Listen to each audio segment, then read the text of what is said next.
A reading from Romans. So then, brothers and sisters, we are debtors not to the flesh, to live according to the flesh. For you live according to the flesh, you will die. But if by the Spirit you put to death the deeds of the body, you will live. For all who are led by the Spirit of God are children of God. For you do not receive a spirit of slavery to fall back into fear, but you have received a spirit of adoption. When we cry, Abba, Father, it is that very Spirit bearing witness with our spirit that we are children of God. And if children, then heirs, heirs of God, and joint heirs with Christ, if, in fact, we suffer with him, so that we may also be glorified with him. I consider that the sufferings of this present time are not worth comparing with the glory about to be revealed to us. For the creation waits with eager longing for the revealing of the children of God. The creation was subjected to futility, not of its own will, but by the will of the one who subjected it, in hope that the creation itself will be set free from its bondage to decay and will obtain the freedom of the glory of the children of God. We know that the whole creation has been groaning in labor pains until now. And not only the creation, but we ourselves, who have the first fruits of the Spirit, groan inwardly while we wait for adoption and the redemption of our bodies. For in hope we were saved. Now, hope that is seen is not hope. For who hopes for what is seen? But if we hope for what we do not see, we wait for it with patience. Hello again, children and families of St. Michael's. I wanted to take a minute this morning to talk to y'all about one specific word in our reading from Romans. It's the word Abba, Father.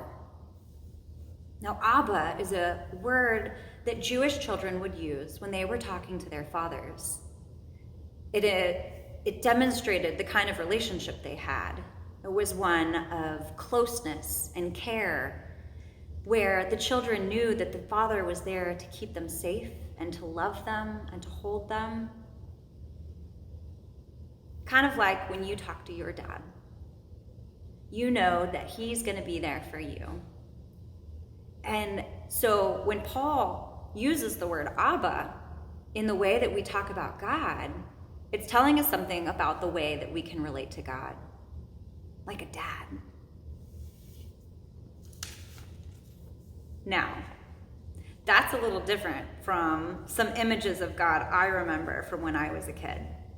I still remember these pictures of God sitting on a cloud way up in the sky. He always had a big beard like this, and he seemed very distant and far away. Not like a God that was going to draw me near and comfort me like a father. And so that's what I want you to know, and that's what I want you to understand from our reading today. That we don't have this idea of God who is someone that we might make mad or angry, someone who we can't really speak to, someone we can't tell them what we're afraid of or how we're feeling. No, that is not an accurate picture of God. What Paul shows us with the word Abba is that we get to relate to God like our dad, and that we get to be close to God, and we get to tell God how our hearts feel, and tell God when we're scared and when we're lonely, that God is not far away, hidden behind a beard. God is here with us, and God wants us to know that we are God's children. And if we are God's children, then that means God cares for us dearly. And God cares for you dearly, and you dearly. And God wants to be close to you. So, I hope that that is something that you can remember as you grow in life and as you learn more about your relationship with God, that you would know that you are invited into a relationship of love and tenderness where you can feel safe and held tightly.